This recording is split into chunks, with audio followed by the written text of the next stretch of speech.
Welcome to episode 5 of the Slow Learner podcast. This week's guest, Trent McClellan. He's a comic from This Hour Has 22 Minutes and a fantastic person who I've known for about 20 years and ran into off and on and always been impressed with from afar. And this episode, he lets us in on some of the sort of mental secrets of his success, along with the way he copes and deals and interacts with the world and faces challenges using humor, using mindfulness, and using a lot of neuroscience and psychology that we're going to get into. Quick trigger warning. Now, we discuss medically assisted suicide and male suicide. So if those are particularly sensitive to you, be aware and take care of yourself. We do make some jokes about it, not meant to mock it, but meant to engage with it and make space for it as we discuss the topic. And I am excited to get going. Our guest, whose comedy special dropped last week on YouTube called Worry Muffins. Make sure you check that out after you check this out. And also, make sure you leave some feedback. Click like. Email us back at theslowlearner.com. That's the website. You can find our emails there. All the links to this, all the links to Trent's stuff. And we're excited to have you for episode 5. Now let's get going.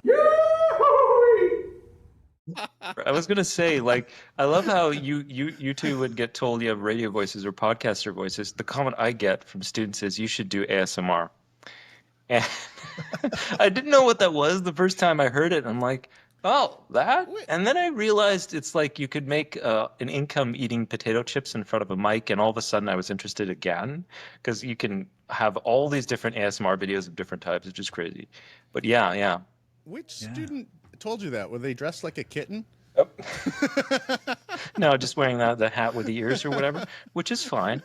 I've heard that more than once, actually. So this was actually like a holdover from COVID because during COVID, you rarely saw someone eye to eye when you were teaching. So all of your stuff is videos. So they, listen to the video and it's like, I listen to your video as I fall asleep. I'm like, okay, is that good? Is that bad? Or another one you would get, and this is just reflects how we consume content, right? Is like they'll meet you in person, they'll have no idea who you are. And I've heard this more than once. It's like, oh, that's your voice at normal speed.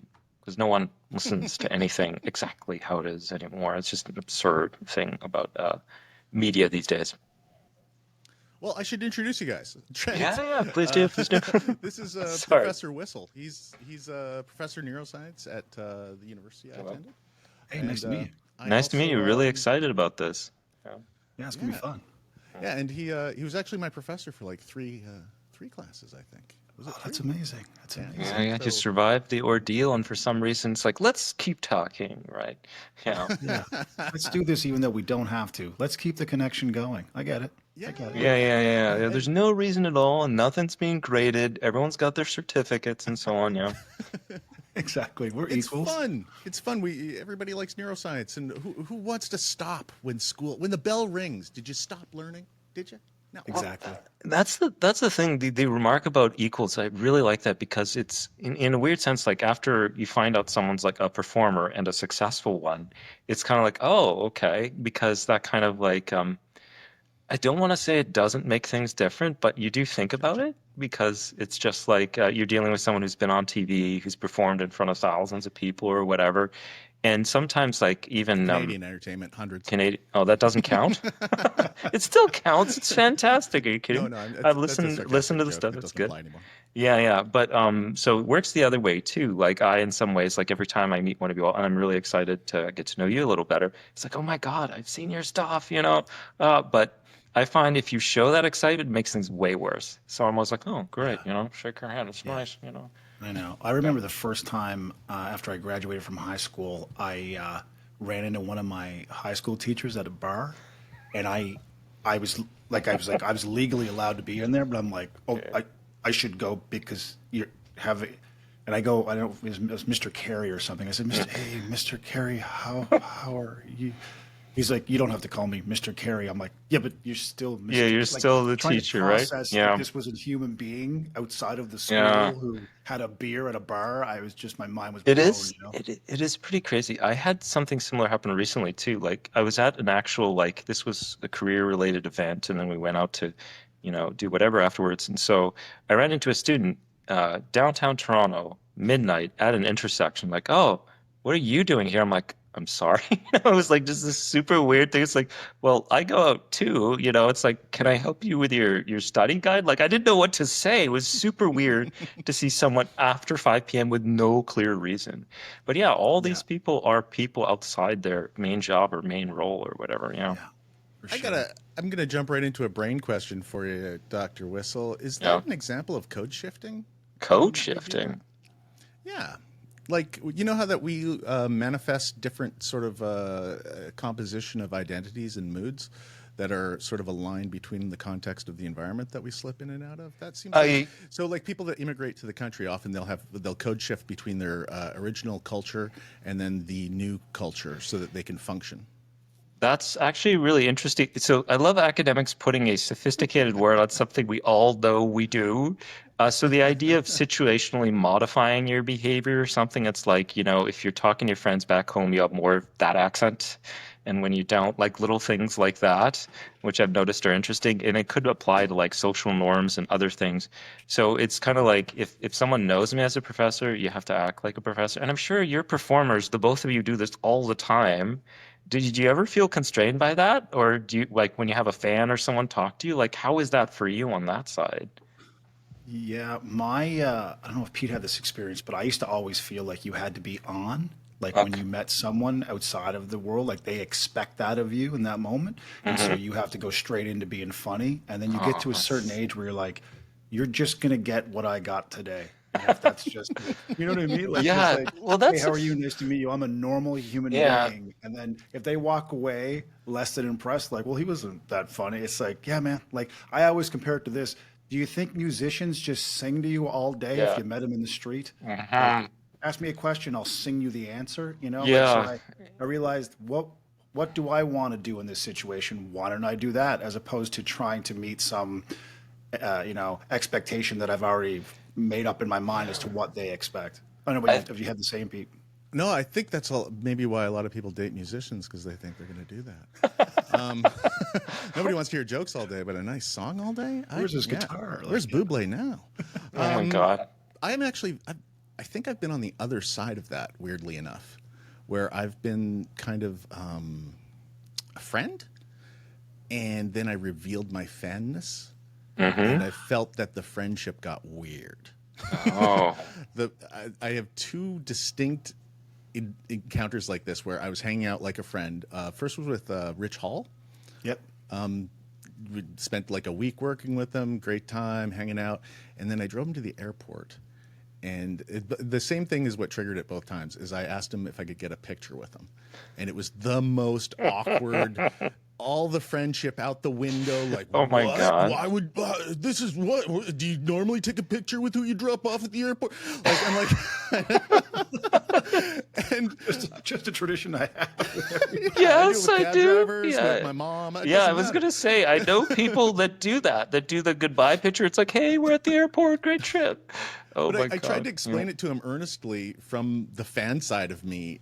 And I told him that he made this movie when he's on SNL, where he cut the imprints of his shoes out of the pad that opens the doors at grocery stores. I don't know if you remember this short film that he made. And then he put it on his shoes, and he walked to bank machines, and they opened up, and he took all the money, and he walked to anything, and it would just open up whatever he stood in front of. And the very last scene is he put them on the bottom of a pair of shoes and left him in a gift box in front of his boss's door. And then the boss puts him on and walks to the elevator and just falls in. And I said it was such a huge inspiration for me. He's like, all right, take a picture. You won me back over. Okay, flattery will get you everywhere. Yeah. Oh The my second one God. was at Halifax Fest last time I was there when Dylan Moran was there. Yeah, yeah. And we Oh. spent all night hanging out, having a great time. Went to the airport, and I asked him for a picture, and he literally pulled his jacket over his head and ran from me and wouldn't even talk to me on the flight and kept away the rest of the time. And there was Sorry. no recovery from it. There's just no I recovery. gotta check. Is that? I'm sorry. I don't. I'm not sure. I know. Is that the Irish comedian? I think it was Yeah. Dylan Moore.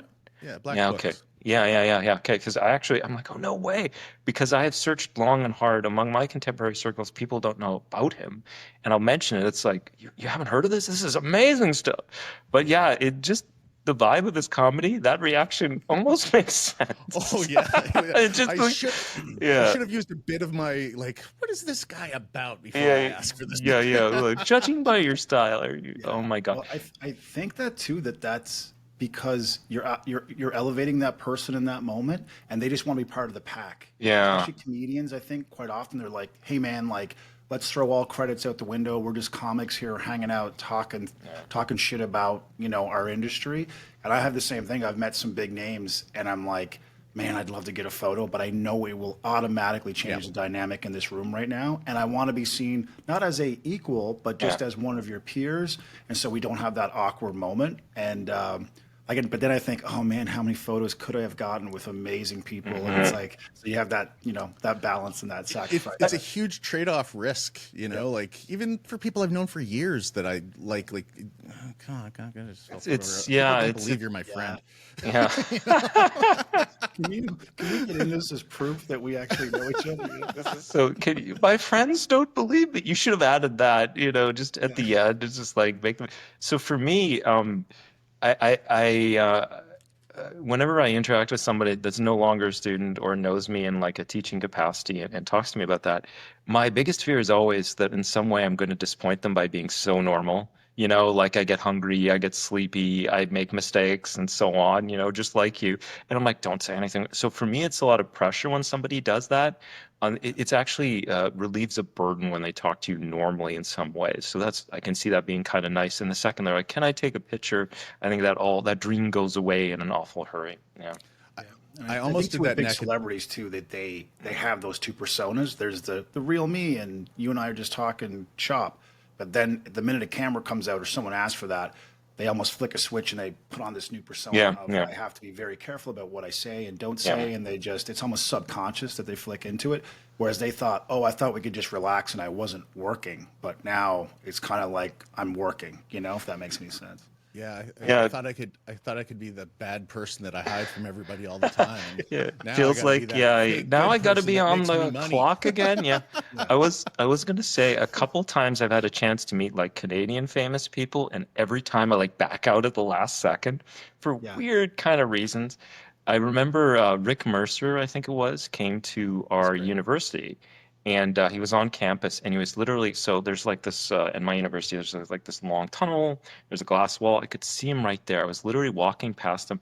And at the time, just because this is who I am, the level of self-respect I have, I had 2 pieces of pizza, one in each hand. And so I have a choice to leave these behind or to go see him with the pizza. I'm like, nah, I'm just going to eat them, and just kept going. Like, I don't want to embarrass myself. Like, hey, welcome to Sudbury, just like this. Yeah. And the other time I think it was, I'm pretty sure it was Olivia Chow going door to door. And at the time I was like, let's just say in a compromised position without being too gross and descriptive. But anyways, I'm like, oh, this would be my one chance to meet someone who's an important politician and knows other. No, I'm not going to do this. Like, I don't want to rush out or whatever. So I'm just going to pretend I'm not home, even though I'm clearly there. All the lights are on. Everyone can hear, and no one answers the door, sort of thing. That's a really interesting response to the potential of meeting of a mayor. Like, I like that. Like hiding. You ever want to just walk by a famous person and just go, hey, I know, and just keep walking? Like, you just to give the acknowledgement of like, I know. I'm not going to ask for the things that you think I'm going to ask for, but I know. See, that's really interesting. I think that's the way to do it. It's terrifying though on some level. Well, too, it sounds somewhat like you're some kind of stalker or something, but. What do they know? I saw Sarah McLachlan once at a Starbucks in Calgary. She was with her husband at the time, I think, and their daughter, it looked like. And I went through that whole gymnastics in my head of like, wow, Sarah McLachlan, like, huge star. And I thought, she's with her husband and her daughter. She doesn't want. Yeah. Go up to her and make a big scene, and now other people gather. Like, I'd be ruining her Sunday, And I just sat there and went, no, I'll just stay here. That's classy. I like that. That night at home on her journal, she's just typing away. Trent McClellan was across the room from me. I was waiting for him to come over so I could introduce him to my daughter. Can't win either way, right? He didn't even recognize me. He was too stuck up to come over here. I was like a year into comedy, so there's no chance Sarah McLachlan knew who I was, unless she thought I was working at the Starbucks. Hey, can you change this garbage? Can you change the garbage button? I'm like, no, actually. I was Let's just gonna let's. say Oh, something sorry. if Go I ahead. could before you get going. I'm curious if you all agree with this. The attitude towards picture changing has changed so much since pictures are widely available now. Like from my ear, it was like a huge thing because that was the proof that it happened. But nowadays, you could almost say anything happened and it would be believable. And there are so many pictures we don't even have time to view them. Like behind me, there's like a treasure trove of these things, like photo albums, like as a concept that no longer is a thing. But like collecting pictures of that type, we don't show them to each other. We just sort of say we have them. So you could almost pretend you have the picture and there would be no difference. If you were to say you met them, there would be no difference, I think, at this stage. I think now there's more of a context. It's like a social media currency, right? Like you got to take that photo instantly and put it Also, on social media, and that's going to start all these comments, and you get attention, and so it's like that person is actually money in that moment. I think it's oh, kind of so it's more the the. exact opposite. You think it's gotten more I valuable think in people that want, yeah, sense? I think they Yeah. want to Okay. share it. Okay. They go, look who I met at the grocery store, and they want to have that moment because now they're somehow attached to fame, and now they're Yeah. kind of it's their day for a bit, in a way. Yeah, no, that makes sense to me. So I think it might work in two ways. Like for an everyday person who's not an influencer, I think there isn't a difference. But for someone who likes an online presence, I 100% agree with you. I think you're totally right. And that almost kind of bothers me about the idea of marketing things, I guess. Yeah. I have trouble posting anything. I remember I had an avatar picture for a while. I'm like, take this down. This is too expressive. Anyways, sorry to derail you there, Pete. I got a little too excited. No, I'd like to actually kind of. This is a really interesting topic that I want to get back into, but I think we should do a fake opening now, um, because Trent mentioned when he first started out in comedy years ago, and I thought that was sort of like a good end to sort of start the flow of the show, to introduce Trent McClellan, currently one of the cast members of Canada's absolute political treasure at this moment, giving our hard times and what we're facing in this world. I think it's one of the few bastions of how we're venting our frustrations and our fears through humor and comedy. This hour is 22 minutes, which I think is also having some of its best writing in years. Like really, really, I don't want to be a dick, but I never used to watch it. And then I started watching it in the last like 4 or 5 years because I used to watch it like 10, 15 years ago. And I was like, this doesn't, and it could be that I got older and it's most likely I changed. But I appreciate it so much. I appreciate the voice. I appreciate the context. I appreciate that there's somebody talking about these things in a funny way to sort of take some of the pain and frustration away. And I think it's kind of amazing that you got there. Would you mind just recapping the path from starting out?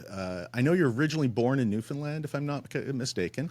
Correct. Yep. Which is required almost for this show. It is required. It's a contract that you must do a DNA sample quickly first. And yeah. But I met you way out in Calgary, and Yeah. that's where it seems like you kind of first forayed into stand-up. Yeah, I moved to Calgary in 2003, went on stage for the first time just doing stand-up, and was like, wow, this could be a thing.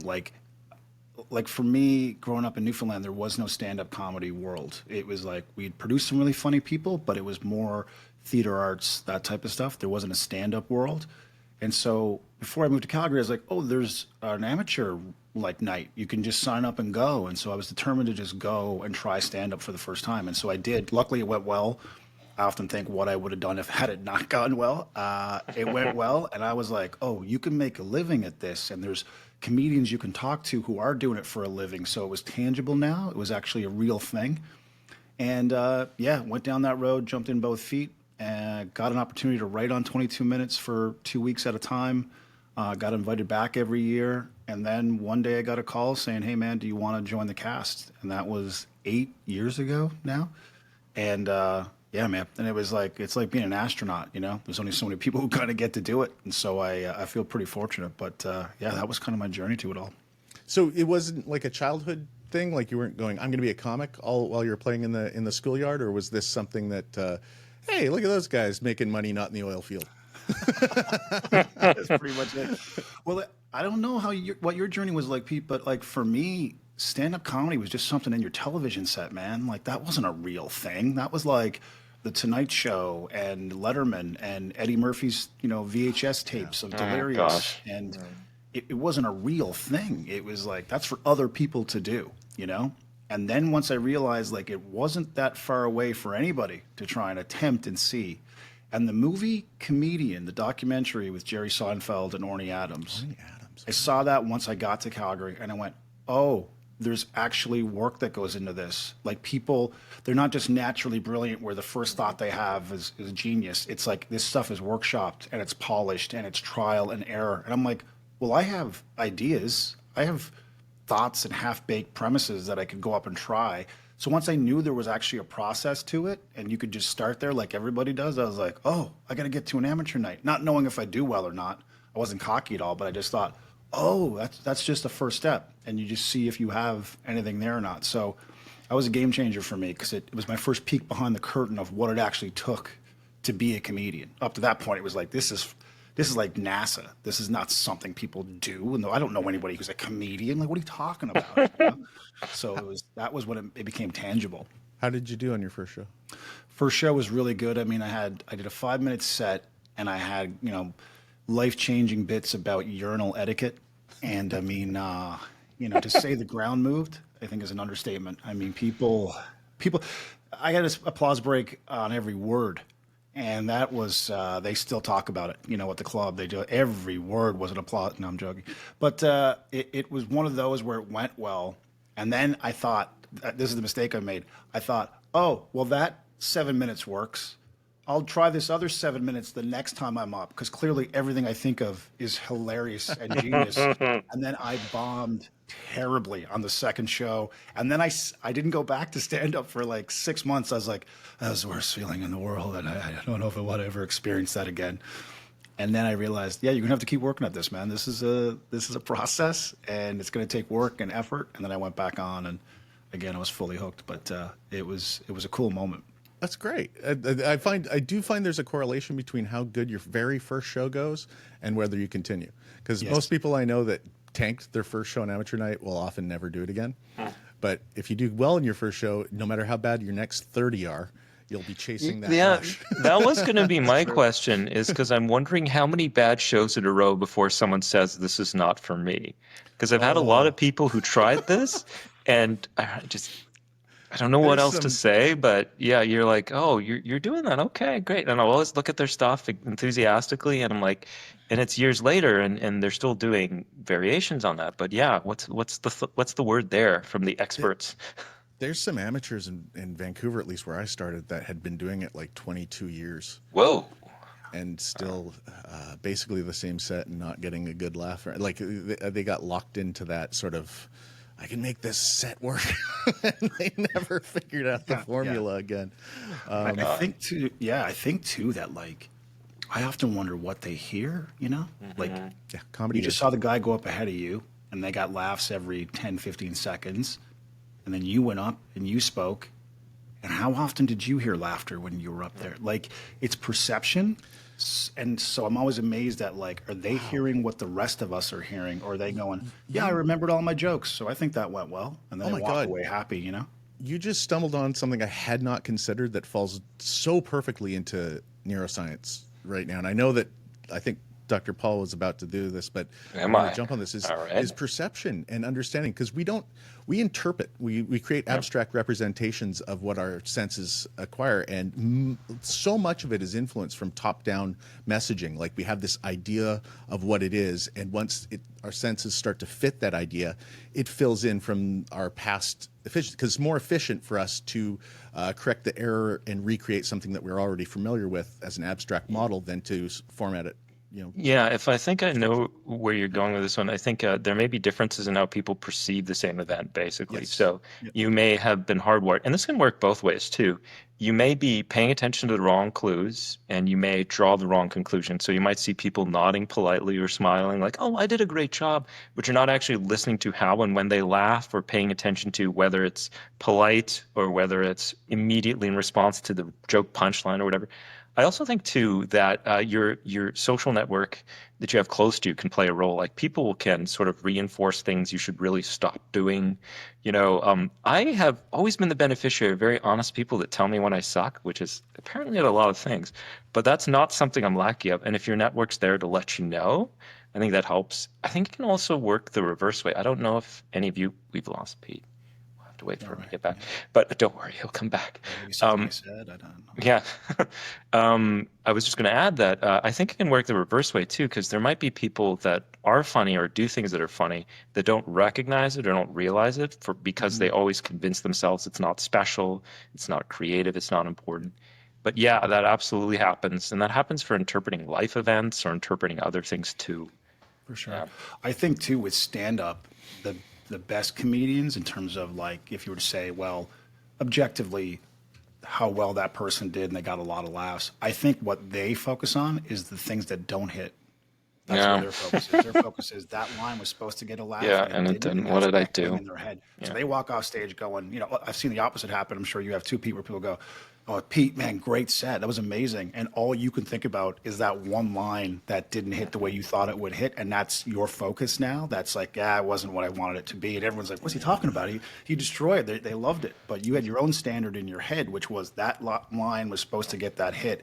And I think the most successful and the happiest, I might add, because I think that's a factor, they're also aware. They're aware that I have a certain standard I'm trying to meet, and I didn't meet it tonight. I have a pretty bad reputation for that, actually.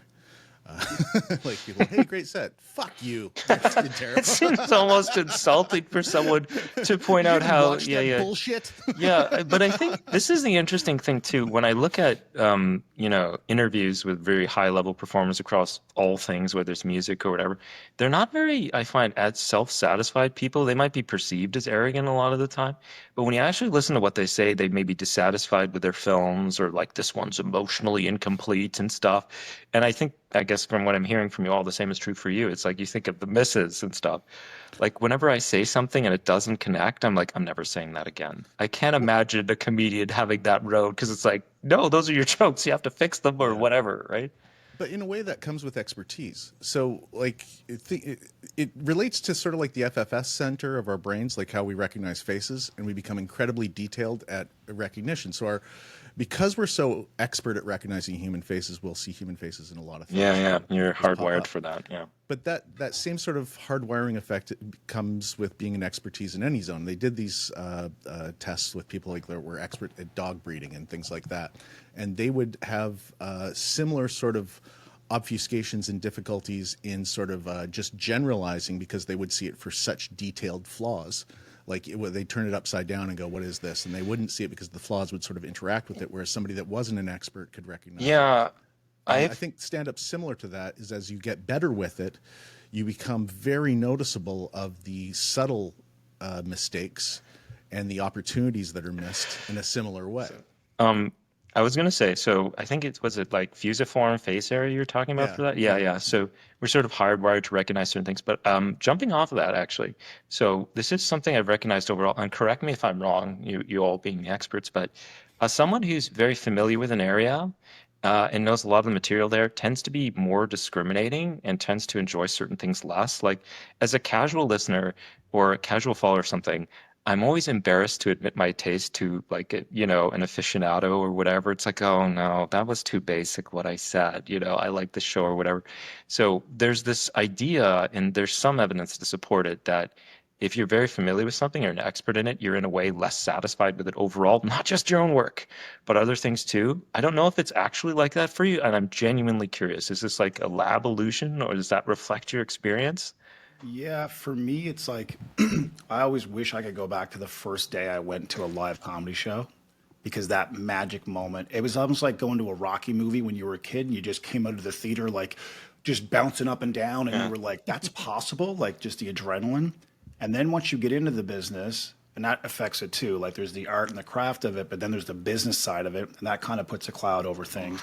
And you start learning there's formulas and there's techniques and there's a reason why that thing worked. So the magic part of it tends to wash away a little bit, and you start going, okay, yeah, I know how he did that. Now I can still enjoy another stand-up comedian. I can go, wow, that was hilariously funny. I really enjoyed that. And your mind is blown. But it doesn't happen as often now that you're in it, because you know the mechanics, you know how the sausage is made. And what blows my mind about what we were talking about comedians doing the same stuff for 20 years and it's not working, is that how do you develop a level of expertise in something? It can't be time. Because as you said, there's people who are doing it for 20 years who still don't realize that thing is not working. And that's why I feel comedy it involves humility so much. Everyone thinks it comes from confidence and arrogance and look at me, I've got a mic, everyone's going to shut up and listen to me. It comes with a lot of humility and being honest, like that didn't work. And that line that I thought was going to hit did not hit. And so you've got to go back to the drawing board again. And I think you need both in equal measure. I think Seinfeld has this whole bit on, I don't know if he says it exactly this way, but it's like it's very meritocratic. Like basically, if you're funny, there'll be people there, and that's what you should be tracking. It's not something you can fake very easily. So tracking well, yeah, and that's been my experience too. Whenever talking to somebody like that, they're always like very self-critical overall. Oh my gosh. I think humility is something that I think is culturally across the board, not just in comedy, absent to being included in the factors for developing, because we're counter messaged constantly that like I can't think of any archetypes of sort of cultural presence right now that stress humility, even though it was once considered one of the most important virtues. It's not in an age where you got to get clicks. Humility doesn't click. Yeah, that would be the best TikTok video in the world. I'm bad at certain things and good at others. Please tell me. What is this? Yeah, it doesn't track well.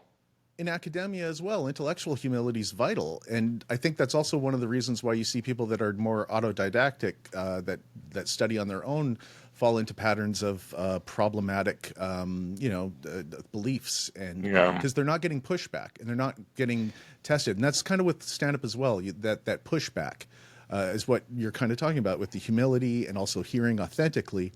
You don't want to overhear it, but you don't want to underhear it. But you got to have pushback. You got to have something to go, oh fuck, that needs to work harder on that. And that's a really great point, Trent. Humility. I also think too that's why mental health is so important, because if you have all your eggs of happiness and joy and fulfillment in this set going really well, and it doesn't go well, you're gonna push back. You're not open to criticism. You're not open to feedback. You're like, I need this as a human being. This is all I have in my life. That's why that's so dangerous to me. Same thing with athletes, right? I have poor performance. This is me. This is my identity. I'm a hockey player. Like, this is what I do.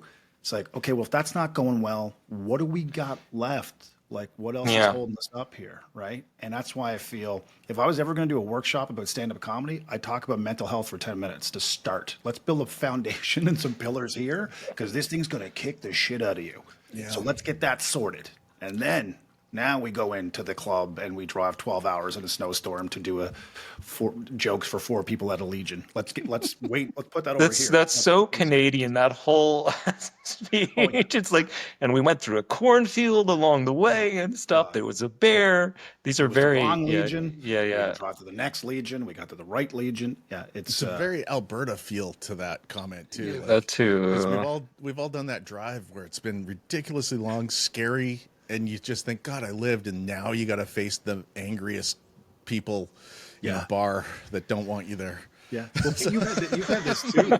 Pete, you've had this too, where like I'm sure you did a set or whatever, and it didn't go the way you wanted, and in your mind you're like, I got to get it to the next set as fast as I can.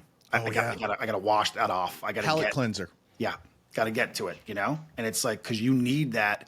I got to know that I still got it. I got to know that I can still fix this and get to a crowd. Like, okay, the Late Show got me. That was okay. All right. Okay, I didn't lose my mind. The Late Show versus the Legion in Alberta. It's close in terms of God. Well, you can trucks parked outside. That's really different. I always wish you could end the week on the Friday early show. Sorry, go ahead. So you didn't have to do the Saturday Late Show, which was always like the drunkest and least hardest show, because your week would be like Thursday was great, Friday early was great, Friday late, Saturday early was great, and then Saturday late show, and then so you'd feel for until the next Thursday of the week goes, you'd be like, that last show, Is that who I am now for the next 4 days till I get to do another set? It's like I'm the Late Show Saturday level. Yeah, there's this big thing about how we view our lives. It's like, we're only as good as our last X. So if the last thing is bad, you carry that with you. Like the way you draw upon memories, the most recent ones, the most negative ones are the ones that bubble up top. Like I've been successful for 10 years and I had one bad night. It's like my last night is bad. Therefore, yeah. It's like Joe Coy after the Golden Globes. Yeah. Yeah. You know, it's really amazing to me, some of those, because like we're in obvious. I'm the last person to point this out, but there's a bit of a shift in terms of the media. Like we're talking about Late Show as a place where comedians would be seen. That's actually, wouldn't say the common anymore. That used to be a huge thing, but now younger people get it elsewhere. And as well, award shows used to be a huge thing where you'd see someone perform and it was a special night for them.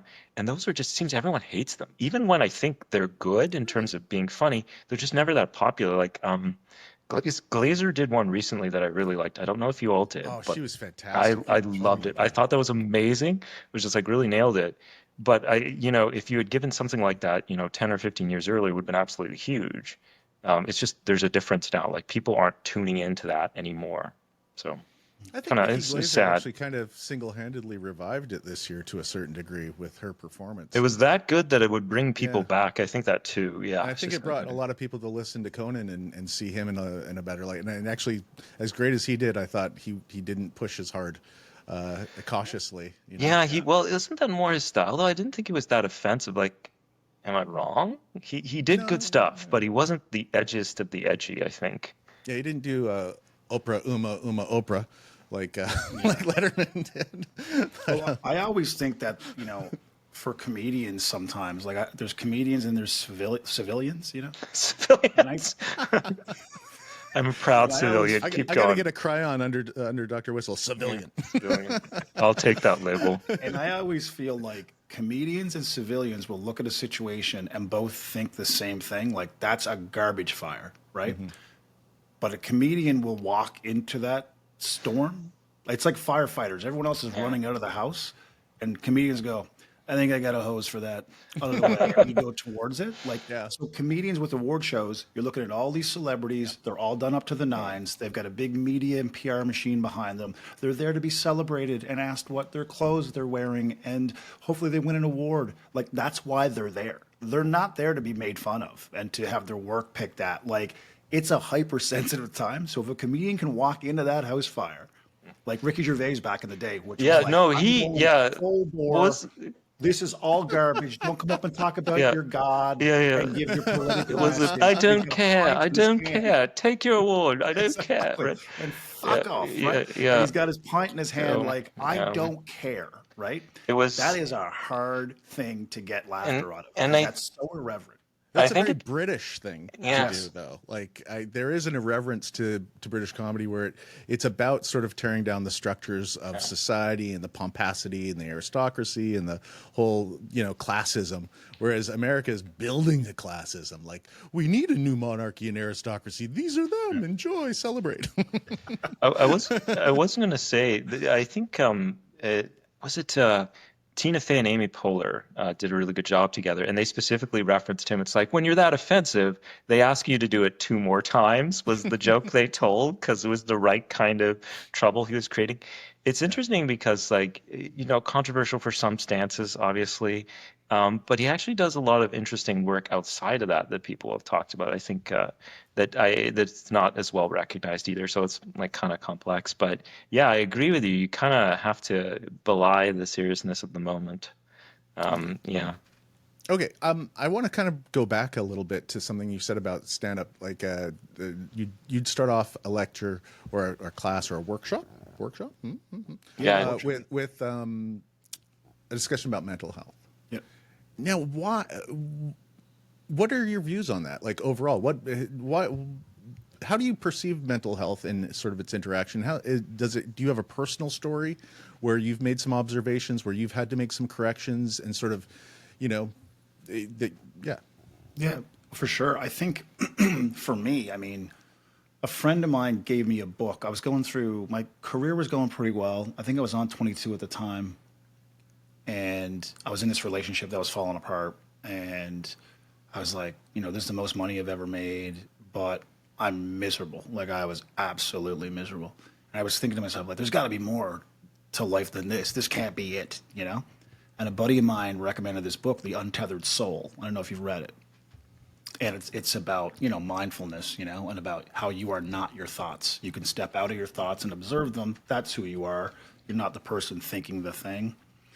And dude, that that was the gateway for me to be like, oh, there's a whole other thing, and like therapy, and what stories am I telling myself all the time, good and bad. And it was just like the start to this whole path of like, it can't be about outside success and about having a great show, or being super fit at the gym, or being a great athlete. Like, these things can't be where your self-worth lies, because these things can be all fleeting and you don't even control a lot of these things. So that was my kind of path to go into this kind of, oh yeah, mental health. What are we doing about it? What is it? We're all just out there reacting to all this weather, but what's going on inside? So that was kind of my road to it. And I think comedy in particular, I mean, as we said, it's full of highs and lows, and the industry chews you up and spits you out, and you're hot 1 minute and you're not the next. It's like, if you ride that roller coaster, like, where will you end up?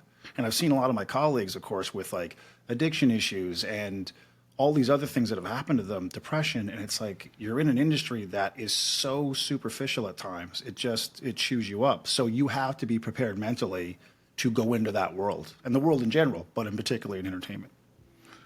It's interesting. Yeah. So there's a couple of points that you brought up which are interesting. One's resilience that you closed on there, like developing a sort of resilience to uncertainty and difficulties in the world. But then there's also this idea of looking inside for your satisfaction. That's interesting. There's the concept of extrinsic and intrinsic goals. So extrinsic are ones that are sort of socially and culturally hoisted upon us, and sort of the idea. Yeah, and dogs. Sorry. I mean, dogs are also very important for mental health. I wonder what that dog's extrinsic goal is. It's to alert me that my wife's home from class. But the intrinsic goals sort of relate to, if you perceive, or at least the theory is, I mean, these are theoretical and they're very hard to test with evidence. Yeah. But extrinsic goals tend to have a shorter life of satisfaction, whereas intrinsic goals, things that come from within, that align with your identity, with yourself, that are deep, will tend to have a longer lasting eudaimoc sense of satisfaction and goal. Eudaimoc, I can't even think of the definition of that. It's an Aristotelian term. You don't need sophisticated words. The argument makes great sense. No, use the academic words. Well, I'm just exclusive language is the way to go. No, I really liked that class because the professor brought his dog to class every day. Oh, is this? I think I know who this is, and they are an amazing professor. If it's the one I'm thinking of. Yeah, like, wonderful. Yeah, and the wait list to get on it, when I finally got into his class, I was like, yes. Yeah, it is really exciting stuff. And I think, like knowing what you want. So this is a big thing I find. Even you're commenting how you can achieve so much and still feel a little miserable about it. Like knowing what your intrinsic goals are can be a blessing. I consider myself fortunate in this regard because I only like a few things. I've never been confused about it. You never had to tell me what I should be going for. The bigger problem is, the ability to get it. We'll have that conversation later. But knowing those things, I think, goes such a long way, and accepting them and then trying to work towards them, as opposed to going for things everyone else wants that would, your society tells you to get or whatever. Yeah. So I think that it wouldn't surprise me if that bared out in the data. They were saying as well, too, there can be some weird dimensions to this. So I don't know if this was ever repeated, but you can have like intrinsic desire to do certain things, like be creative, like you're going to paint because you like painting, write because you like writing, even if it's bad, whatever. But if it starts to be rewarded, that can change your association with it. Like it stops being fun when you're paid for it. This to me is heartbreaking. Like if you were funny or you were creative or you whatever, and you're good enough that people pay you, it stops being fun. I was curious if you've ever been there. Is that a real thing? Because they've talked about it in psych. God, because when you first start, you go on stage and just the adrenaline of, I had this thought, I shared it. These strangers all laughed. It's like, it's love, it's acceptance. It's like, what a drug that is. Then as you last longer, you start learning the business side of it. Like, oh, that guy got the festival and I didn't get the festival. That guy made how much on that gig? I didn't make that much on that gig. My agent, we have the same agent, and they sent you out on that audition, and I never got it. So you start looking over the fence, comparing all the time, and it slowly erodes that pure joy you got from just doing the craft. And so So I've had moments in my life where I've been kind of like almost like a chiropractic adjustment, like breathe in, and it's brought me back to like, dude, why did you start this in the first Yeah, place? Was what's it it 'cause of really all that about? Yeah. stuff, or was it because you really enjoyed making people laugh? You felt good, they felt good. End of agreement. You just reminded me of something mean I used to do all the time. You didn't mean things. Who were you in this Yeah. past life? It's like you're one of those characters that had the dark past, and we find out in season three. Like, what was it You're the exactly? only person that doesn't know. Oh, oh, now I'm scared. When am I No, going no, to find this out? Dateline NBC. Yeah, no, but yeah. whenever a comic would talk about what they're Take a getting seat paid right or over there. whatever, I would either vastly overstate or vastly understate what I was making to everybody differently. And I did that for like 10 years so that it would just frustrate the hell out of everybody that got any information through me. Oh, that's hilarious. That's hilarious. I only made $100 for that gig. Yeah. Oh my God. I knew a guy who used to do that with car. He was a car salesman, and so they would get their commission check at the end of the month, and he would walk out and go, another million, huh? Just walk out. The rest of the guys were like, okay. He was like, Yeah. another mill. All right, see you good. guys later. In a way, I was punishing people for their extrinsic valuations. So, Right. But one of my worries about that study, though, always bothered me was that I started thinking about how generosity and altruism is like it's something that's incredibly satisfying, and I think a lot of people that have pro-social motives and anybody that looks inward knows that they can find happiness through helping others. Yes. And then when things like Airbnb started, when you used to just let somebody crash on your couch and it felt good because you knew they were in trouble. And then now there's this monetized system that everybody's doing. And I'm wondering if anybody even lets people crash anymore without feeling shitty about, I could be making $100 for this guy. Yeah. just stay over them when they're sleeping, just so you know. I passed up. Yeah. Well, It's $250, you know. Yeah. yeah, it isn't cheap. Yeah. Yeah, I think you're right. Like all suffering comes from thinking about yourself, you know. It really does. It's all like the minute if you're ever in the dumps, I find this for myself. If I can just do some small act for someone else, not even and also not even looking for the thank you. Like you might even do it secretly. They don't even know that you did it. But you automatically feel amazing. You're just like, wow. And every problem and focus you had on issues, it all dissipates. It's amazing. It's a superpower. It's a wonder drug. Well, that fits a lot of experimentation and altruistic sort of questions. Yeah, like I was gonna pro-sociality. say, yeah, more pro-social behavior, generally better well-being. It's like it's one of those things like, and I don't think the credit is required. I think, yeah, so people wouldn't have to know, you would feel better because you have done something good and you feel there's a validation there, you know, that you can enjoy. And I think just doing anything like agency and taking acts also helps, you know. So for several reasons, I think, yeah, it just gets you out of your own head for a little bit too, you know, like. Yeah, and what we're talking about the intrinsic, you know, value system that you create. Like, I'll give you an example in stand-up of how I kind of recalibrated doing sets, for example. So I go to a club and maybe I haven't been on stage in a month. My old calibration system would have been, you got to go up there and crush because you're doing a spot and the guy ahead of you crushed and ego kicks in. My new system is, Trent, you haven't been on stage in a month. Just go up there, work on this half-baked idea, check mark. Congratulations, you accomplished your mission. You know what I mean? Like the outward thing of like, I need a response from these people to feel good about me. We're not doing that. This is let's be realistic here, you know? Whereas before really I would hard have to the do. unrealistic expectation. Yeah, of well, that's hey, I gotta bring the, you know, and it's all this anxiety ahead of time and suffering ahead of time. And it's like, for what? Yeah, I For think what? It's Tuesday night at the Rusty Dolphin.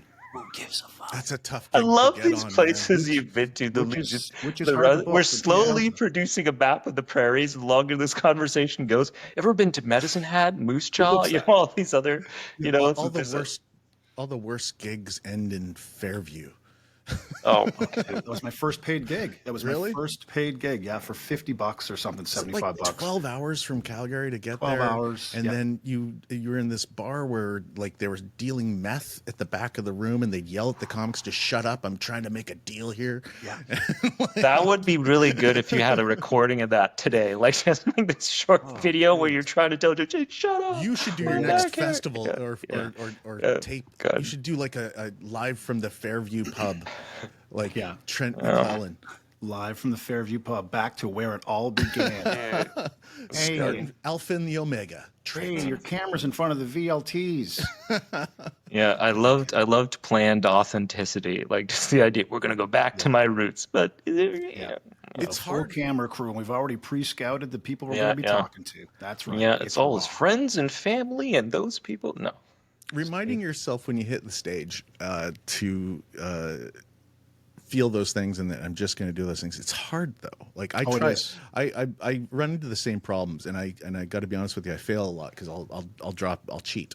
Yep, You know, I've done that. I'll Yeah, cheat, sure. and I'll throw the opener in to get the laughs right away, and then I'll throw the strong closer, and then I'll fill the middle with the garbage I'm working on. But yeah, it's really hard to sort of remember that that's not defining you. And there's something weird about identity and identifying as a comic. Once you like when you identify as a comic and your self-worth is built into the way you self-perceive and the way that identity is created, you become more vulnerable to the pains of its failure. And I find that plays into watching. Like you were talking about, I wish I could go back and watch comedy before I did it. Yep. Okay, so when I went back to school, I had this weird thing. I don't mean to make this about me, but this is something I did notice. I stopped identifying as a comic after about a couple of years in being in school. I started identifying as a student, and I found myself very competitive and jealous with students, but not but not with comics. And it allowed me to start listening to audio CDs because I couldn't listen to them for like my entire career. A, I didn't want to be influenced. B, I just didn't. I didn't hear it for the what I used to hear comedy for. And then I found it again when I stopped identifying with it. Because my guard wasn't like, I wasn't in competition. I wasn't worried about being influenced. I was just able to sit back and enjoy. And it was something that I loved. And it was like a new thing in my life that I didn't know I'd ever have again. But it came with not thinking myself as a comic anymore, thinking myself as somebody that was a part of me, but I've moved on. I would have busted right now. It's like, for what it's worth, you've never been a comic to me. That sounds like super insulting. You know, just the way it sounds. You know, I'm sorry. Hilarious. But it is hard to break your identity, and particularly with men. This is a source of major male depression later in life with their jobs, because males tend to identify deeply with what they do. And if you look at some of the statistics, I don't want to get dark, but suicide in particular, post loss of job, post identity for older men is very directly tied to their identity with what they do. So that sort of, that's something that it's kind of hard to do. And to bring it to your forefront and realize you're not just what you do. You're a person outside of that is such an important message. Well, I wonder too if you, for men in particular, as like just in terms of ancestrally being providers, that if you now lose a job, you are not good at that thing anymore, someone tells you you're not good at it, that somehow primally it goes to a place of like, I've let the whole pack down. I've put everyone in danger because I can't provide food. I can't provide. Maybe there's that trigger there. I don't know. Yeah, so there's a lot of statistics on like the association, for example, between job loss and a bunch of other negative outcomes. Like it's a pretty good predictor of depression. So like the jobs and depression have a bunch of crazy associations. Like if your job has a lot of frequent negative interactions, your risk is high. If you have no job, your risk is high.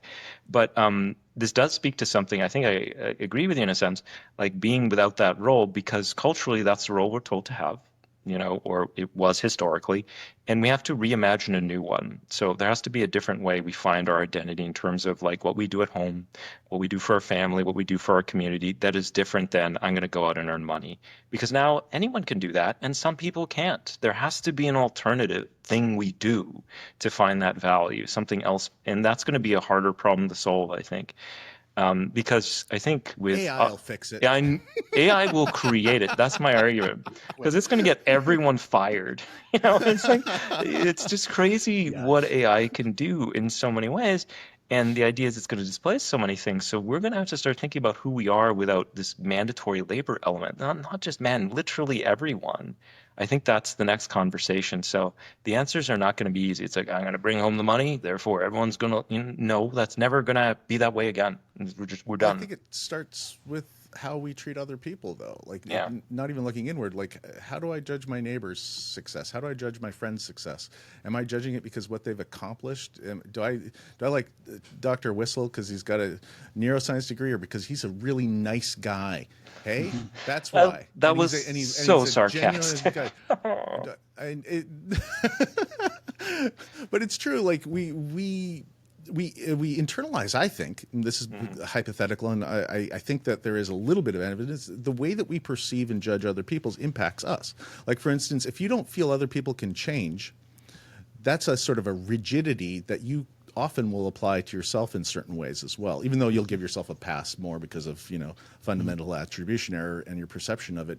The idea and social constructs that are sort of rigid, that person's bad, they can never not be bad, that's not a reality from most evidence. People do change. People can adjust. They can People change go in through- some pretty yeah. surprising ways, I'd say. I think it's understated. I think it requires tremendous effort, but yeah, I think it's understated. Yeah. And I so think- if we start adopting that and looking at our neighbors with a more generous and charitable sort of altruistic perception of, like, you know what, let's let go of some of these archetypes, I bet right now this is what Andrew Tate on his podcast is talking about, the exact same stuff. All of a sudden, I feel extremely It's a sick. simulcast, isn't it? You're simulcasting with him. Yeah.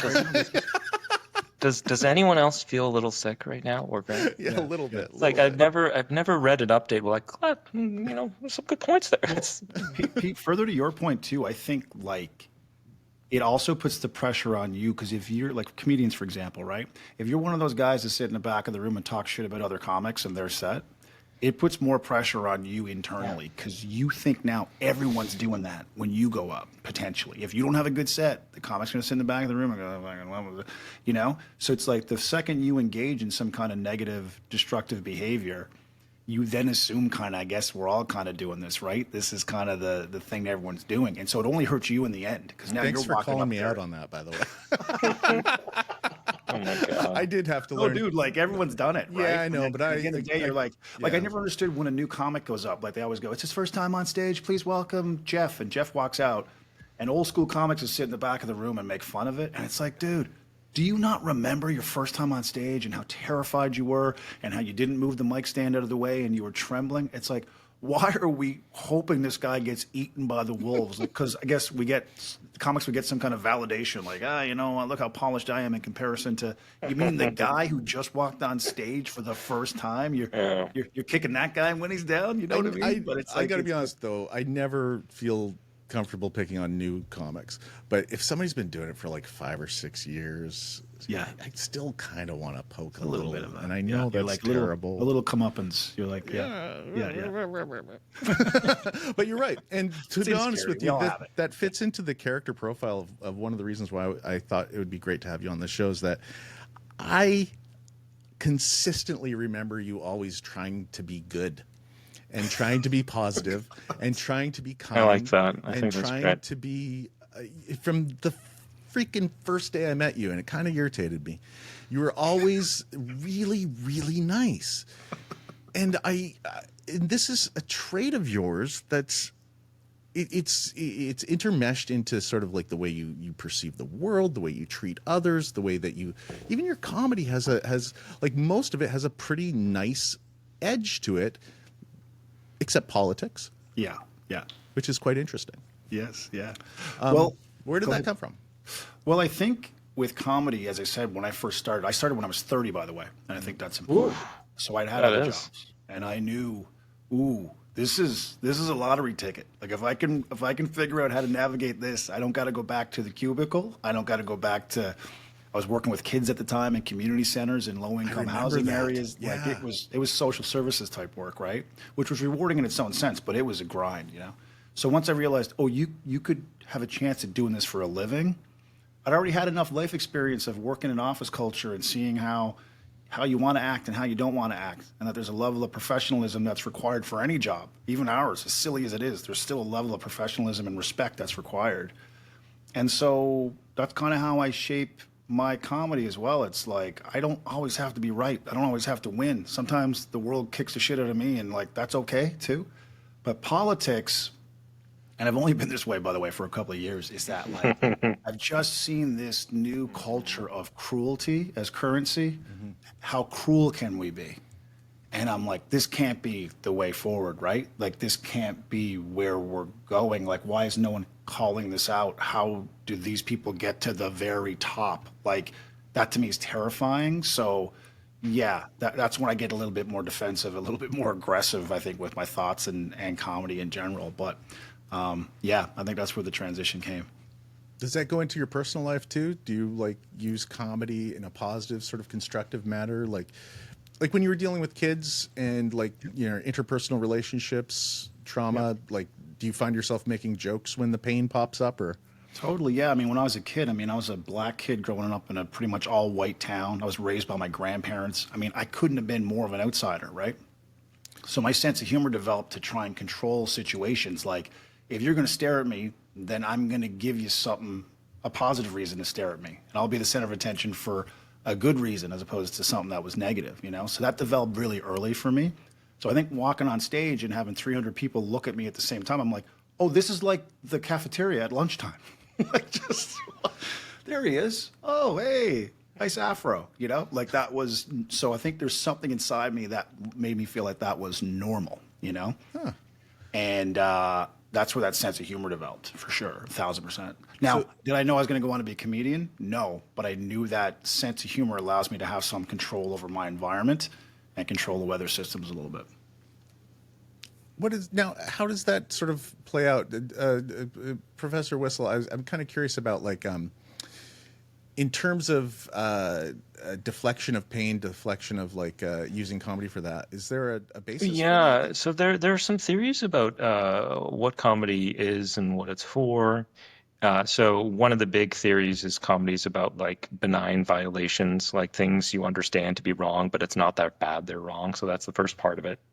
But as well, there's thought to be different styles of comedy. There's this popular questionnaire. They basically categorize things into comedy styles. So something may be one of these four styles. So it could be affiliative. These are jokes that are bonding, like lighthearted, not that risque.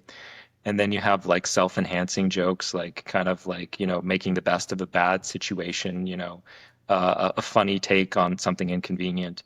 And then you have other forms of humor that are like the aggressive kind. And this is one where it's putting people down. This would be like at the playground, making fun of the kid who's different. And that may be funny to your friends, but it's very clear not everyone is in on that joke from the start. And that's like more of a hierarchical thing. And then you have like the self-defeating comedy or whatever in the last category. That's like, you know, in a sense, capitalizing on your own misfortunes and selling them and people are laughing. But they've looked at each of these and their correlation with that's relationship with other things. And when you're talking about stress management and relationships, the first two, like affiliative, like the lighthearted one, or the self-enhancing one, you know, like making something funny out of something inconvenient and mundane, are associated with more resilience, better mental health, and so on when you fall in that category. And the other two, even if other people are laughing and laughing hard, in general don't have good outcomes for some involved. So people who are self-defeating all the time, even if it's really funny and works on stage, that may not be good for them.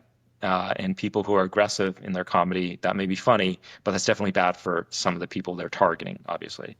And the other two more so. And they've done studies of this. Like the idea is that comedy, you can reframe something in a hilarious way.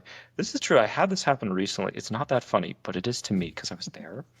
Our train broke down due to an engine failure. They sent another train to save us, and it had a problem too. Like, what are the odds that this will happen? And we were there for like an hour and a half. I'm like, wouldn't you guess that the two not working trains? And so you can have I feel in a laugh Canada about that would happen a lot. Yeah, is it less common in other areas? Like, I haven't traveled enough to know. I don't feel like we fund our trains. That's not a priority part of our country. I wouldn't know. Coal shovel. So The like, coal shovel. We're on to coal. Excellent. I had tons of readings about coal in advance. Oh my God. so That's interesting because, sorry, go ahead, finish your point. No, I want you to Yeah, jump in there. 'Cause let's this hear is you out. Directed at you. For me, like when you give that framework, I think you're right. I think I saw comedy as a way to connect with people. It wasn't to push people away. It was to bring people to me and feel acceptance. Like, and I'll be honest with you, I still feel that now. I mean, you walk out on stage in front of 10,000 people, 1,000 people, and you get a bunch of strangers all laughing at the same moment when you relay this thought or concept. I mean, to me, that's like the purest form of truth and acceptance, and regardless of race, gender, religion, Yeah, where you yeah. grew up, everyone in that moment's like, we're on this wave. We all get it. Like, that's a powerful moment. That's a powerful moment. I wish everyone in life, if you've ever been at a house party and you said something funny and 6 people laughed, and that adrenaline you get from 6 people Yeah. laughing, Yeah, that's good. imagine 10,000 people all laughing at the same time. Like, I, it's overwhelming. I was going to say, well, first off, I can only imagine it. I think my record of simultaneous people laughing is like 2, and I would be one of them. So there you go. But I was going to say on top of that, like the idea of a shared experience is a big thing I think people today are missing out on. I'm not a doomer. I'm not like, oh, everything's terrible now. But one thing that I really feel bad people don't get to experience today is like shared narratives like that.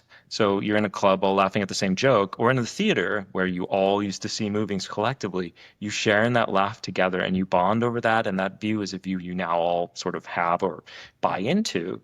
And that was a wonderful thing. But now, of course, we more view things privately. It's so different. Yeah. The consumption of everything. Yeah. But I also do think that's why the live show will always still exist, Yeah. because people still want that feeling of we're all laughing or crying Yeah. or whatever at the same time. And I think there's an energy to that. There's a feeling you can't duplicate in your own home. You know, it's like headphones now too, I guess, right? Where people used to bring like a radio and play the music for everybody, and now it's like everyone's got their own headphones on, listening to their own vibe, and we're not interacting kind of thing. But concerts still exist. People still go to live shows and they watch Yeah. Adele Yeah. or whoever, right? It's so there's still hope there, I think. They stopped our whole city for Taylor Swift, and I was fine with that. Like, this was a big thing. They gave notices on our transit that Taylor Swift is coming. It feels like such a, like it's your high school announcement, just so you know. Like, it was like that, but nonstop for days. They adjusted traffic. Like, it was pretty crazy. But yeah, Here's I had a here's weird something positive hopeful feeling too. about Like I think about this as the profession of stand-up. Like, in this era of phones and us consuming things so quickly, and 2 seconds of a video scroll, 2 seconds of a video, I don't like that scroll. Like, we're in that world. Netflix, scrolling through titles, watch a movie for 30 seconds, not feeling it. The fact that stand-up comedy still exists as a profession, that people would pay money, go into a room, shut up for an hour, and listen to a human being speak uninterrupted, is insane. That still exists as a profession in this day and age. Like, I had someone say to me actually a couple months ago, they go, I don't know if you're going to take this as a compliment or not. They came to my show. They said, I didn't go to my phone once. I That's a would huge take that as a compliment. Yeah, And yeah. I was like, kind of back a little bit, like, and I went, oh, right, I'm competing with that. Yeah. I'm still competing with that. Even when you're sitting there watching me and you bought a ticket, that thing is still in your pocket trying to get your attention, potentially. Like, it's something that no one ever had to compete with before, right? As opposed to Yeah, and moving you down the street, or we had to bring the kids to hockey tonight. You still have all that, but Yeah. now you got this thing. So the fact that it still exists as a profession is mind-blowing. It literally has all the information in the world on it. On nearly all of it is right there, and it's just like this extraordinary temptation. Like, I'm here right now. I'm like, oh, that's right over here. Resisting. But yeah, that's a hell of a compliment to get. I really like that. It's also kind of scary in a way that there's such a pressure against it, because one of the things that theoretically I believe in about comedy, and one of the areas I've sort of looked into in my own personal research in cognitive science, is that collective laughing and sharing something funny in a group of people live is not just a cathartic good feeling, but you're actually collectively selecting and affirming valuable ways to think about problems that can be then reused. Ways to deal with stressful political situations, stressful interpersonal situations, stressful sexual shame, stressful different types of things, that when you're in a group like that, you're learning a problem-solving mechanism for an abstract, pressured problem that's shared amongst people that is uniformly contextually understood amongst a group of people. But once you sort of move to an individual situation, you don't have that same sort of collective validation of good or bad for how well it is. So having a group laugh at something about an absurdist sort of approach to sort of an unconventional way of looking at something is sort of going, oh, this has a viability. And having everybody not laugh goes, oh, this doesn't. And that contextual sort of collective assessment of solutions is how we sort of create quality in the way we perceive and interact with things versus just sort of chaos, which is what you'd get if you simply made those decisions on your own. Right. I think that the lesser equivalent now is sharing things on social media. So someone watches a funny video, I send it to Pete because I think Pete will find this funny. Like that's the connective tissue, which is not the same as being in the same room at the same time. No. Doing it, but that is the no-name brand. Yeah. Sharing, right? And something psychologically happens when you laugh with other people too. Like your brains synchronize, your timing synchronizes. Yeah. You de-individualize to a certain degree. There are some weird neuroscience studies on this that I have to mention. This is like so obscure. This isn't actionable. It'll never cure a disease, what I'm about to tell you, but it's just kind of fun. They're studying brain activity in response to events. And or thinking about things. And among two friends, it's much more similar than would be expected by chance. So you could just look at that and predict the likelihood of friendship from the activity. So it's not just that you see things and describe them the same way. Literally, the way your brain has represented them is similar too. Like that's really, I think, interesting. Mind you, people are also similar in other ways, height, weight, and so on, and some other fun ways too. But yeah, just it goes that deep. So yeah. That's ease of communication, though, too. That's the bandwidth that we share. Like if you share that sort of base functional contextual sort of, brainwave function, things like that, there's got to be an ease at conveying information between two people versus people that have very divergent perspectives and world perspectives, and that's heightened frustration. So bringing people together in groups and sort of lowering the boundaries of that sort of ease, that fluency of information sharing, that creates peace. Creates love, creates happiness. This is a very podcaster message. We've solved all wars, all conflicts. It's all gone. We just need to get in a room and laugh together at the same comedy. Well, it's better than 1984 getting in a room together and hating for 3 minutes together. Exactly. hate. But I think, too, that's where the term, that's where sense of humor comes from, right? Like it's a sense. It's like I'm at a certain frequency, humor-wise, comedically, and I'm looking for others that are on that same frequency with the same sense that I have. And it's different for everybody. And for a comedian, I'm trying to find that in the room with 300 people or whatever it is. And in our real lives, in our personal lives, I think we're looking for someone who has that same frequency and finds the same things funny. And it's who you'd connect with at school or at work. Like those are the connective tissues because someone shares the same sense of humor. So they're looking through the same lens at the world that you do. When they don't, you go, I don't know what that guy is. It's very hard to be close with somebody, or intimate with somebody, whatever your interest is, which fine, if you don't have the same sense of humor. Like that's like an early gateway. Like we were talking about this with Darcy. I think like two atypical people more likely to be together. I say this as a very atypical person because you want someone who connects with or responds well to these thoughts that you have. So yeah, it goes a long way. Yeah, I could never hook up with a girl that didn't like Super Troopers. Oh, I love that's your litmus test. All right, we're gonna do this. It was for 5 years. If a girl goes, "Hey, can we turn this off? This is stupid," you're gonna have to leave. I'm sorry, this is not gonna work out. Yeah. But it's true, so man. it's interesting because this is a thing like.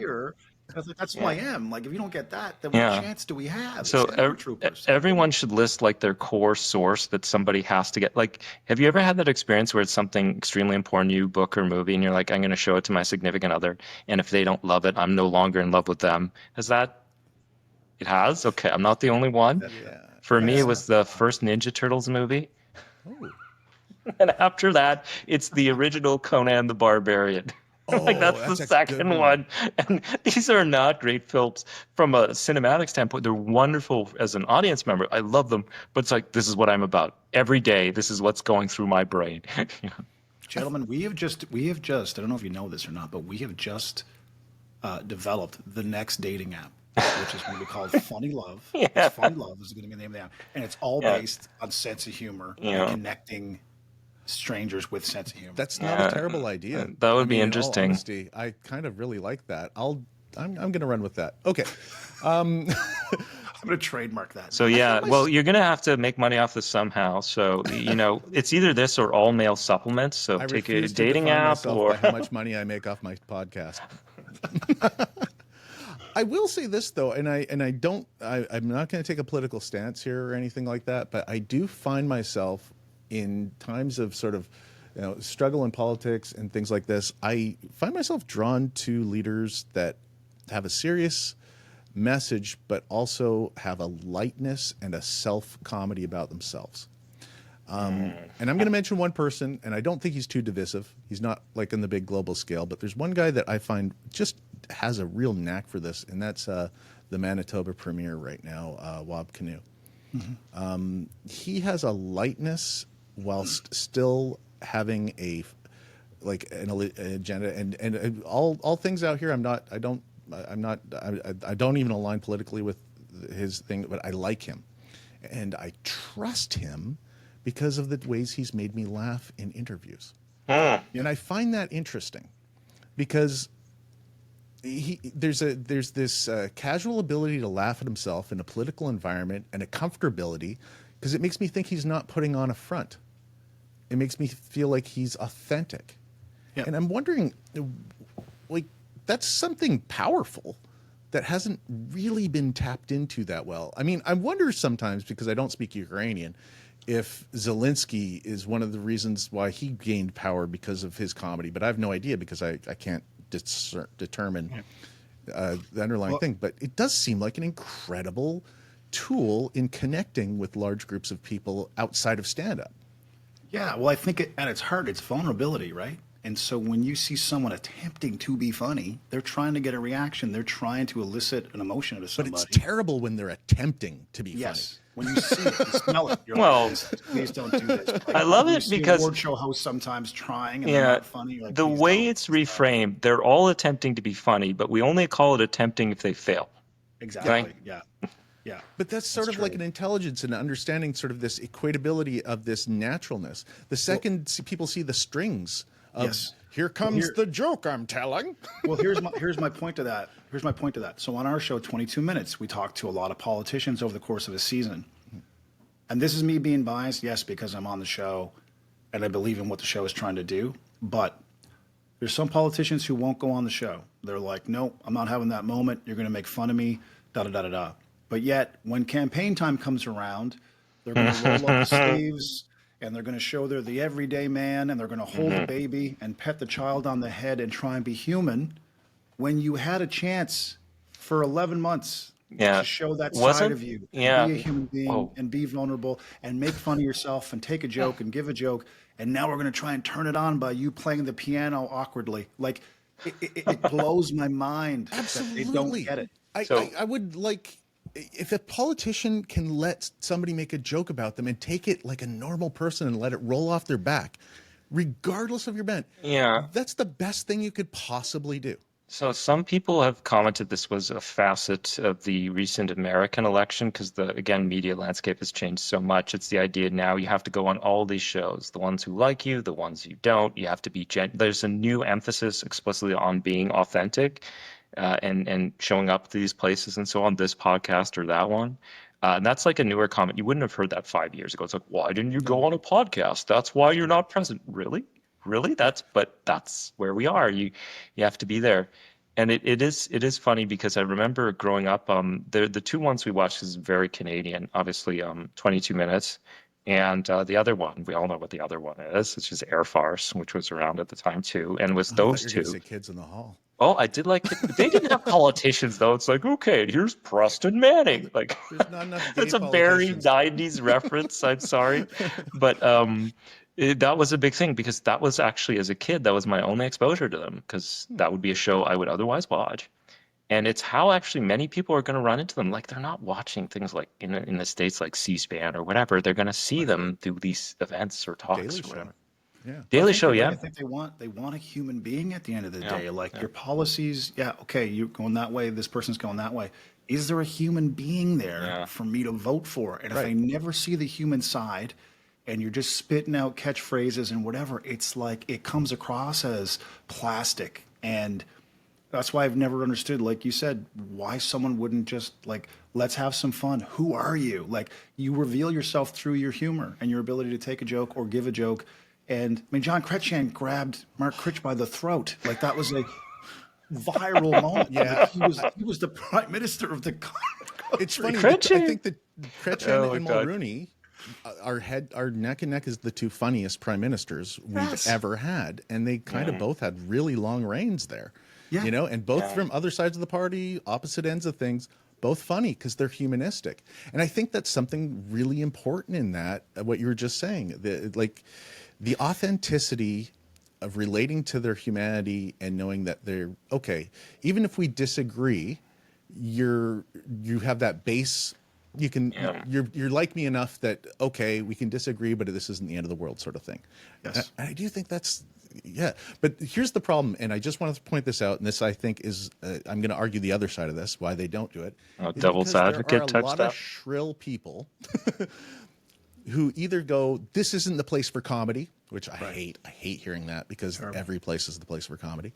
It doesn't mean that the decision is made because of the comedy. It's just the comedy is there because we're trying to diffuse attention. And the other thing is that where the people purposely don't give credit for the person trying to be funny if it fails. And I think that's really without pointing pictures, I think the left is a little more guilty of that side, where they go, oh, there's person that's, well, no, it's because you can't see the terrible joke. It was a terrible joke, but it was clearly a joke. Yeah. This is interesting because this commentary is almost independent of how right the stance is or the issue is. It's just like about whether or not they're funny, independent of exactly. that. Yeah, And they have to be separate bodies. Yeah. And I get some things can be tasteless and poor and stuff like that, and there's valid criticisms for that. But it doesn't mean that that's their policy if they're making a joke. So I agree. And I also think the challenge now is because we're in the clip world that someone can take 15 seconds out of that interaction and go, look what this guy said. And it's like, yeah, but we don't have the full context of the 3-minute interview where he said the other thing before that. And I think they are a little wary of that as well. Like, wait till I anything clip. I say could be pulled from this and made. yeah. I'm going to make you look like a racist at the end of my edit. Yeah. Exactly. So this is the mean side that we're seeing right I now. didn't say Oh my those God. words, but not. And that's not what I meant at the thing. And Yeah, the thing I was going to add too is kind of like I get some things may be extremely serious and any comedy around them should be seriously debated. But I think about politics, I think you have to be able to laugh at it because if you get into the point where you take it so seriously that you're not allowed to even joke about it, I see that as the start of something far more dangerous. It's like as soon as you get to the can't criticize stage, that's like, you're starting to consider them like an idol or something. And independent of the view, that's a dangerous path. You have to be able to laugh or make fun of leaders. You just have to. That's sort of a non-negotiable for me. I agree. And I also think just in my personal life, when someone I'm around is not laughing much or I've been around them, I'm like, it seems like they're hiding something. There's something you're not, there's something What's your off. Like secret? it gives you, I think in a primal way, it gives you red flags. It's like there's something not Or quite. they've got a lot of pressure in their life that is just far away that you can't access. And Yeah, I try to think about that too. And also lack of sleep. Oh, Yeah. Oh, yeah. I there's don't a get lot enough of factors, sleep. but I there's cannot laugh. there's an imbalance, I guess, is what I mean. Like there's something off, Yeah. and that person needs something. Or I think I kind of look at it that way. I always for thought sure. before you go into a comedy club, there should be like a checklist. Have you had 8 hours sleep? How much? What do you feel like? Are you in the mood to laugh? Maybe you'd like to listen to music tonight instead of coming in here. I've always felt that late night drive-throughs there should be a third window, and it's the first window. Like, dude, what's going on? What's going on? Fight with the wife? You sure you want to do this? Because once you go down the next, you can't turn around. You know that, right? You have cereal at home? Bananas? Do you have? Like, they just start trying to walk you through. Yeah. That's a great idea. Make All it right, because let 'em get the Big Mac. it's so We tried. funny. We Just tried. the addition, that layer of embarrassment. I think, like, I remember going into McDonald's and seeing someone else there that I knew. I was like, I'm leaving. just take it off. Like that's like seen as the worst thing you could do. And I remember like I joke about Spotlight this. comes on. Yeah, yeah. When I'm lecturing, it's like, yeah, I want to die as I've lived in a knife fight at McDonald's or whatever. And I'm like, yeah, right now I know I'm joking about this, but I'm gonna go to McDonald's as soon as this class is done at Union Station. They followed me there and they got a picture of me eating a burger. I was like, I'm like, that was super, an extra dimension to it. But just that layer of being observed, if I had known that, I Yeah. probably wouldn't have done it. Right, As yeah. much as I love low quality hamburgers, they're fine. Well, Don't sue me. They're fine. But they say too that if someone says something rude to you, whether you're on stage as a comedian or just in life in general, that you should repeat what they just said, Yeah. just to give them that space. So, sorry, sir, what did you just say? Yeah. Or actually repeat it. You can repeat it for them, just to have that moment of, let's just sit in this for a second and give you that time to reflect. The person who said it. And quite often people will either not repeat it or they'll walk it back and try and explain it. But if we don't do that, it just kind of sits out there, which I think is really interesting. I used like to that as a deal with response, yeah. hecklers and stuff like that, and I love. Actually, it's one of my favorite things, and I don't want to encourage it if you see me live but I do love fucking with hecklers. And I went through phases of like whenever a heckler would say something about me, I'd agree emphatically. Oh, I am. You're so right. Or and I would find that would undercover what else is wrong. Please come on. And I'd get them to unload, and I'm like, yes, thank you. and by taking, and they would get frustrated at the lack of power that their If you're meanness- in on it, it's just, it does not work. You weren't given resistance, so they didn't know how to. You can't play tennis against someone who won't hit the ball back over the net. or just grabbing the balls and hitting themselves with them. Yeah. It's a good analogy. I like that. There's so many like little sort of subtle things like that I find very fun that sort of undermine the intent. Like what is this person? What are they trying to do by the cruelty and the interaction and stuff like that? And I don't know. That's a challenge with online, right? Is that we don't have that anymore, right? You can just write the nastiest thing. Yeah. There's no body language to read. There's no cues. It's just, I write this, I hit send, I stay on the toilet. You know what I mean? As opposed to back in the day, you're going to go up in someone's face and say that to them, to their face. Like it was a different time, so. Yeah, there's this sort of two-edged sword that anonymity provides us. It gives us the privilege to ask things while protecting our privacy, if we're worried about, something we're doing, no one's watching. So that's great. We have a respect for that. But the flip side of that is when given anonymity, unfortunately, some people, maybe even a substantial portion, do awful things because you just can't punish them. And that's like, a big thing, like the emergence of the internet troll, like as a thing. And some of the people who did this were otherwise normal in their real lives, which is something interesting about human nature, which implies as soon as the rules are gone, how many of us would, that's a scary thought to contemplate.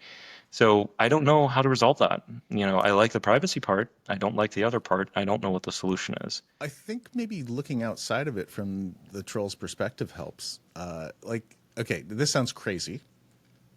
But I think part of what trolls do is they think they're lashing out at power.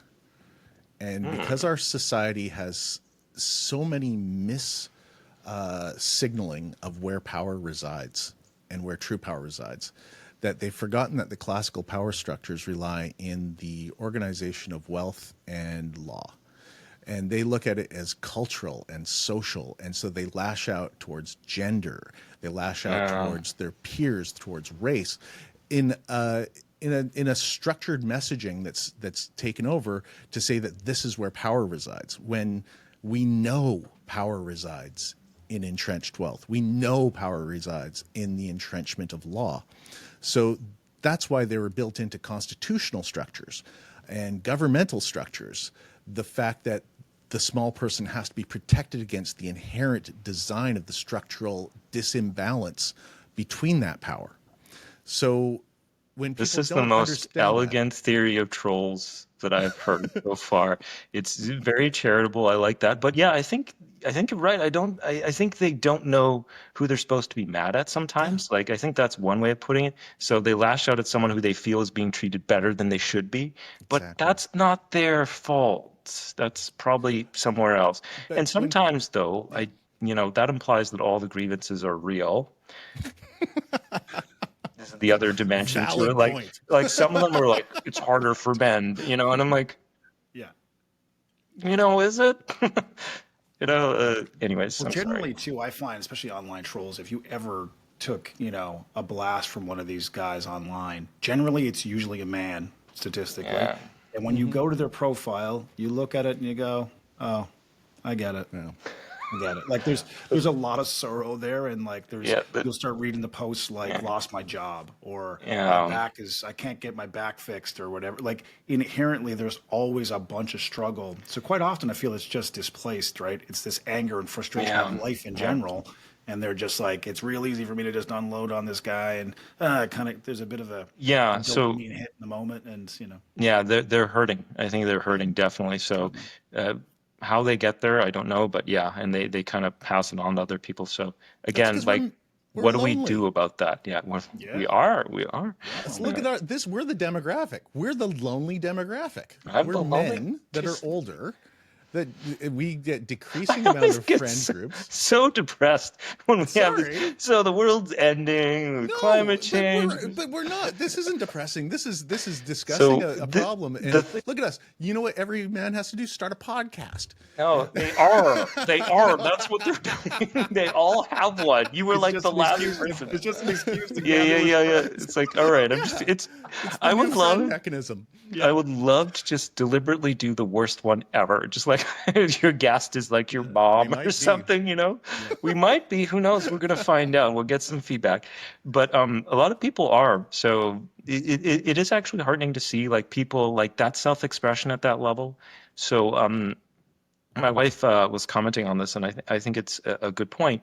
When you look at small communities a long time ago, you just had to entertain each other. So it didn't matter that you weren't good at singing. You would sing to your family. It didn't matter that you weren't good at, writing. You might write something or whatever. We do this for each other. And it didn't matter that we weren't broadly famous. Like that's a relatively new thing. And that all sort of stopped once we had media, then it's like, oh, you have one or two podcasters you listen to. So the idea of people making their own things, doing creativity for their own sake, I kind of like, even if the shows are terrible. What does it matter? They like it. Some people like it. Everyone feels better. Just don't watch it. Like you have a problem with it. Well, it shows how we're being shaped by like Marshall McLuhan's coming home to roost right here. I mean, the medium that we're sort of communicating from and extending our friends and our social groups and the briefness, the accessibility has all shaped how we're being. It's shaping us more than it's anything else. Like now we're subconsciously always trying to be better at writing. I don't want to put it out there because I have access to it, or funnier because all you see are clips. We're the ones that are completely transforming to this benign sort of communication methods that are just being thrown at us untested for their long-term effects. And we're going, why is everything so fucking weird? Because, 150 years ago, we were sitting around a fire, basically. And that was the extent of our reach. Right. It wasn't like, Yeah. Well, I think too that's where you see the birth of so many things like conspiracy theories and stuff online, because people are isolated and then they find someone online who shares the same views they have, and now they're emboldened by that. And there's 12 of us now. And as they used to say, people go like, the guy who lived in San Diego in his basement didn't know back in the 70s that there was someone else who thought the same thing he did, but now he can just go online and go, there's a convention next weekend in Los Angeles? Oh my God. Let me get my horned hat and This is funny because this is like the idea of conventions of that type is relatively recent. Like when they started them for things like Star Trek and Doctor Who and all that, they had no idea how tremendously popular they were. And now it's a whole like culture and subculture, to say nothing of cosplay. That's like its own thing. You don't even have to like the material that you're dressing up as, but many of them do, obviously. What? That's me saying I gotta wrap this up. I'm trying. Not to a fan of cosplay. No. Oh my God. I am a huge fan of cosplay. Oh, you're killing me here. You don't know what this is? Cosplay? Don't worry about it. Don't worry. It won't enrich your life. Sounds hot. It is. I want to thank you first of all, Trent, for being our guest, and I also want to thank you for being like consistently nice. And I shouldn't have to, and don't monetize that. Don't make it think like it's a payment, so you'll stop appreciating being nice. I don't want it to change your psychology, but you have been a consistently nice person for a very long time. Wow, man. And you gotta appreciate you having me on, man. This was a really Wonderful really good to chat. talk really to you. enjoyed Let this me today. say, I also thought you were consistently nice. I'm so glad we got to do this. That's my next special. Consistently nice. Consistently nice. live Oh, from Fairview. I wonder if he's lost his edge. He's extra nice in this special. So many brilliant ideas too that you casually throw out, like just and here's an idea. Like really, it's interesting to see your creativity, your kindness, and while still maintaining sort of an intellectual rigor inside of everything, and it's nice. I've always noticed that with our conversations, like when we went for coffee in Halifax last time. It's like you would just casually bring up very important, deep, meaningful things that most people would be like, hey, what's a sports score? And you're like, and I've thought about contemplation, how I fluctuate between the realities, Pete. And I'm like, what the? I did that? Yeah, you did. You were quite inspiring in that discussion. It might have been that time when you first picked up that book, actually. It was probably around that because you were sharing some of that. And I appreciate that. And now, this is going to air. You're the 5th episode, so this is going to come out slightly after the release of your new special. But let's mention that because you've just taped a new comedy special, and I'd like people to give it a listen. May 1st, it comes out. It came out because this is past May 1st. It's May 1st on the YouTube, and I wanted to really capture the stuff I was doing on stage over the last couple of years, plus a bunch of new stuff, and wanted to double down on myself, rather than waiting around to be chosen by the man. Let's produce my own thing and just let people see it, and that's all I wanted to do. And then now get in the process of writing a new hour. So really excited about it. Hopefully people will check it out on my YouTube. But fired up, man. It'd be funny if it's really mean. just me roasting the audience look at this guy. Look at this guy over here. What's that, a shirt? This guy's wearing a shirt. I'm not good at it. It just... Absolutely wonderful. Thank you for being with us, and I really appreciate it. Thank you. I'm Pete Johansson, Dr. Paul Whissell, Trent McClellan from This Hour's 22 Minutes Catch Hours thing. We're going to throw some links in the bottom. There's not a second section because we edit this now, so it's all one. And this is great. Okay, so done. Yahoo!